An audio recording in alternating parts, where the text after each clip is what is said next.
नमस्कार. स्वागत आहे आपलं कथाकुंज मराठी या आपल्या मराठी कथा चॅनलवर. मित्रमैत्रिणींनो, नवरात्रीला सुरुवात झालेली आहे आणि या नवरात्रीच्या निमित्तानेच आज आपण पाहणार आहोत माहूरगडच्या रेणुका मातेची कथा. रेणुका म्हणजे एकविरा आणि एकविरा म्हणजे रेणुका असा उल्लेख पुराणात सापडतो. दैवत्व एक असले तरीही त्या दोन्ही देवींची नावे व स्थान वेगवेगळे आहेत आणि ही दोन्ही स्थळे शक्तिस्थळ म्हणून प्रसिद्ध आहेत. दोन्ही स्थळांची एक वेगळी ओळख आहे, वेगळी प्रचिती आहे. कार्ल्याची आई श्री एकविरा म्हणून तर माहूरची श्री रेणुका म्हणून प्रसिद्ध आहे. सर्वत्र देवींची विविध नावे असली तरी शेवटी ही सर्व देवी पार्वतीचीच रूपं आहेत. तर गोष्ट अशी आहे की राजा रेणू हा कान्यकुब्ज देशामध्ये राज्य करीत होता. त्याचे राज्य खूप मोठे आणि वैभवही अफाट होते. त्याच्या पत्नीचे नाव होते भागवती. ती दुर्गेची नेहमी उपासना करीत असे. पण दुर्दैवाने राजा राणीला बरेच वर्ष मूल नव्हतं. त्यासाठी त्यांनी काशीला जाऊन यज्ञ करण्याचे ठरवले. काशीला गेल्यावर त्यांनी पहिलं गंगेमध्ये स्नान केलं. स्नान करून बाहेर आल्यावर समोर पाहतात तर अगस्त्य ऋषी. अगस्त्य ऋषींना प्रणाम करून त्यांनी आपली व्यथा सांगितली. त्यावर अगस्त्य ऋषींनी त्यांना पुत्र कामेष्टी यज्ञ करण्यास सुचविले. त्यांच्या सांगण्यानुसार राजा राणीने भव्य असे पुत्र कामेष्टी यज्ञ केले आणि त्या यज्ञाचे फळ म्हणून त्यांना एक मुलगी झाली. ती चैत्र शुद्ध पंचमीस शुक्रवारी जन्मली. राजाचे नाव रेणू असल्याने त्याने मुलीचे नाव ठेवले रेणुका. रेणुकेचे पाळण्यातील नाव होते कमली. ती दिसायला फार सुंदर होती. पुढे ती मोठी झाल्यावर राजाने तिचे स्वयंवर करण्याचे ठरवले. स्वयंवरासाठी तिन्ही लोकांतून अनेक मान्यवर मंडळी आली. अनेक राजे महाराजे त्या सोहळ्यासाठी उपस्थित झाले. ह्या स्वयंवरामध्ये उपवर असलेल्या रेणुकेने जमदग्नी ऋषींना आपले पती म्हणून वरले आणि त्यांना वरमाला घातली. जमदग्नी म्हणजे साक्षात शंकरांचा अवतार. पुढे रेणुकेला दिव्य अशी 5 मुले झाली. एके दिवशी रेणुका नदीवर पाणी भरण्यासाठी गेली असता तिला नदीवर चित्ररथ नावाचा गंधर्व आपल्या प्रियसींसोबत जलक्रीडा करताना दिसला. ते अतिशय मादक दृश्य पाहून माता रेणुका हरवून गेली. तिकडे ऋषी जमदग्नी रेणुकेची बराच वेळ वाट पाहत होते. आपल्या पतिव्रता पत्नीला का उशीर झाला म्हणून शंकाकुल ऋषी जमदग्नींनी अंतर्ज्ञानाने पाहिले. त्यावर त्यांना घडलेला सगळा प्रसंग ध्यानात आला. त्यामुळे त्यांचा राग अनावर झाला. ते संतापले. त्या अपराधाची शिक्षा म्हणून जमदग्नी ऋषींनी आपल्या 4 मुलांना आई रेणुकेस ठार मारण्यास सांगितले. 4ही मुले मातृभक्त असल्यामुळे त्यांनी वडिलांची आज्ञा नाकारली. त्यामुळे तर जमदग्नी आणखीनच चिडले. त्यांनी संतापून आपल्या 4ही मुलांना शाप देऊन अग्नीने जाळून भस्म केले. तेवढ्यात बाहेर गेलेला परशुराम तेथे आला. त्याने झालेला सगळा प्रकार आणि परिस्थिती बारकाईने पाहिली आणि वडिलांची आज्ञा शिरसावंद्य मानून आपल्या परशुने एका क्षणात आईचे धड वेगळे केले. परशुरामाने केलेल्या धाडसावर ऋषी खुश झाले. त्यांनी परशुरामास वर मागण्यास सांगितले. आज्ञाधारक परशुरामांचे आपल्या आईवर आणि भावांवर खूप प्रेम होते आणि त्या प्रेमापोटीच त्यांनी आपल्या आईस व भावंडांना जीवनदान देण्यास ऋषींना सांगितले.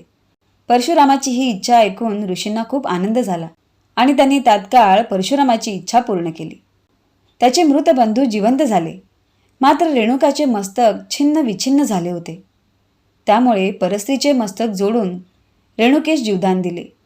या घटनेनंतर रेणुका पुन्हा आपल्या संसारात मग्न झाली. रेणुकेस एक बहीण होती. तिचा नवरा सहस्त्रार्जुन हा महिष्मती नगरीचा राजा होता. एकदा तो सैन्यासह भ्रमंती करत असताना ऋषी जमदग्नींनी त्याला भोजनाचे आमंत्रण पाठविले. ऋषींच्या आग्रहास्तव राजा व त्याची थकलेली सेना आश्रमात आली. आश्रमातील पंचपक्वान्न जेवून ते तृप्त झाले. राजाला तर जेवण खूप आवडले. आश्रमात एवढे स्वादिष्ट जेवण कसे असे त्याला आश्चर्य वाटले. त्याने चौकशी केल्यावर त्याला कळले की आश्रमात कामधेनू आहे. सहस्रार्जुनाने लोभाने ऋषींकडे ही कामधेनू मागितली, परंतु जप तप आणि सामर्थ्याने मिळवलेली कामधेनू देण्यास ऋषी जमदग्नींनी नकार दिला. कामधेनू देण्यास ऋषींनी नकार दिल्यामुळे राजा अजूनच हट्टाला पेटला. त्याने आपल्या सैन्याच्या जोरावर युद्ध करून ही कामधेनू मिळवण्याचा प्रयत्न केला. परंतु कामधेनूच्याच शक्तीने आश्रमवासियांनी या सहस्त्रार्जुनास पिटाळून लावले. राजाने तेथून पळ काढला. पण त्यामुळे राजा अजूनच चिडला. झालेला पराभव सहन न झालेल्या राजाने एक दिवस परशुराम घरापासून दूर गेलेले असताना अचानक आश्रमावर हल्ला केला. अचानक झालेल्या या हल्ल्यात त्याने ऋषी जमदाग्नींचा वध केला. नंतर मेवणी रेणुकेवर 21 वार केले. परशुराम आल्यावर त्याला जे दृश्य दिसले ते फार विचित्र होते. आश्रमाची पडझड झाली होती. सर्व परिसर अस्तव्यस्त झाला होता. तर एका बाजूला जन्मदात्या पित्याचे प्रेत पाहून परशुराम निशब्द झाले. तेव्हा रेणुका माता उद्गारली, हे क्षत्रिय सहस्त्रार्जुना, माझा पराक्रमी राम 21 वेळ ही पृथ्वी निशस्त्रीय करेल. परशुरामाने आपल्या आईची इच्छा पूर्ण करण्याचे वचन दिले. परशुरामाने एक कावड करून त्यामध्ये एका बाजूला जखमी आई तर दुसऱ्या बाजूला पित्याचे प्रेत घेतले आणि तो पित्याच्या अंत्यविधीसाठी पवित्र भूमी शोधत निघाला.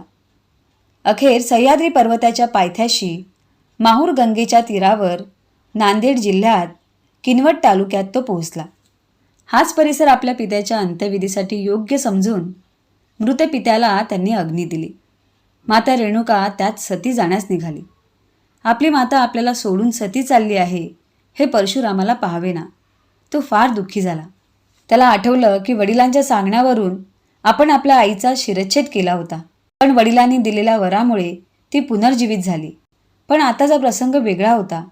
आई रेणुका आता जखमी अवस्थेत होती आणि वडील मरणावस्थेत, आणि त्यातही आई सती चालली होती. एकाच वेळी इतके दुःखद प्रसंग परशुरामावर आले. त्यामुळे तो व्याकुळ झाला. रेणुकेने आपल्या मुलाचे मन जाणले. तिने त्याला खूप उपदेश केले. त्यामुळे परशुराम स्थिरावले. मातेच्या आज्ञेने त्यांनी पित्याच्या चितेस अग्नी दिली आणि नंतर त्याच चितेत आपली आई सती जाणार हा हृदयभेदक प्रसंग पाहायला लागू नये म्हणून परशुराम तेथून दूर गेला. 6 दिवसांनी माता पित्याचे क्रियाकर्म करण्यासाठी माहूर येथे परत आला. प्रत्यक्ष दत्तात्रयांच्या हस्ते श्राद्धविधी पार पडले. माहूर गडावरील प्राचीन मंदिरात रेणुका अर्थात एकविरा देवीची मूर्ती आहे. मातेची स्मृती म्हणून परशुरामांनी ही मूर्ती स्थापन केली असावी. आईला दिलेले वचन पूर्ण करण्यासाठी परशुराम भगवान शंकरांकडे शस्त्र अस्त्र विद्या शिकण्यासाठी गेला. तिथे त्याने तलवार, धनुष्यबाण, भालेफेक, परशु चालवण्यात प्रावीण्य मिळवले. त्याने स्वबळावर सैन्य उभे केले आणि पहिलं आक्रमण महिष्मती नगरीतील राजा सहस्त्रार्जुनावर केले. त्याचा निष्पात करून इतर समाजद्रोही 20 राजांना त्याने पराभूत केले. आपल्या परशुरामाने प्रचंड पराक्रम केले आणि खऱ्या अर्थाने रामाचा तो परशुराम झाला. याच वेळी गणपती व परशुरामाचंही युद्ध झालं. परशुरामाची श्रीरामाशी भेट झाल्यावर परशुराम संन्याशी व तपस्वी झाले. परशुरामाने जिंकलेली सर्व भूमी एका यज्ञात कश्यप ऋषींना अर्पण केली व प्राचीन मार्गे ते कोकणात उतरला असावा. त्या घाटात 2 तांदळा आहेत. एक परशुरामाचा तर दुसरा कोकण देवीचा. माहूर येथील डोंगरावर उंच जागी रेणुका देवीचे मंदिर आहे.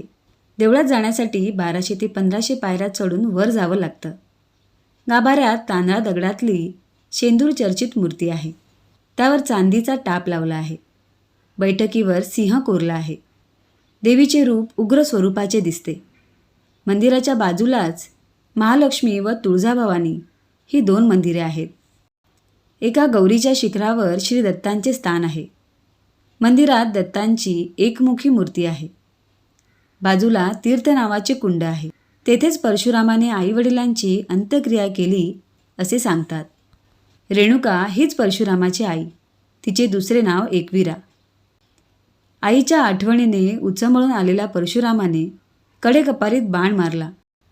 त्या ठिकाणी एकविरा देवी प्रकट झाली अशी आख्यायिका आहे. महाभारतात रेणुकेची उत्पत्ती कमलापासून झाली असे दिले आहे. त्यावरून तिला कामली हे नाव आले असावे. तसेच रेणुका ही विदर्भ राजाची मुलगी असे काली पुराणात सांगितले आहे. तर मित्रमैत्रिणींनो, नवरात्र स्पेशल अशी ही माहूरगडच्या रेणुका मातेची कथा तुम्हाला कशी वाटली ते कमेंट करून मला नक्की कळवा.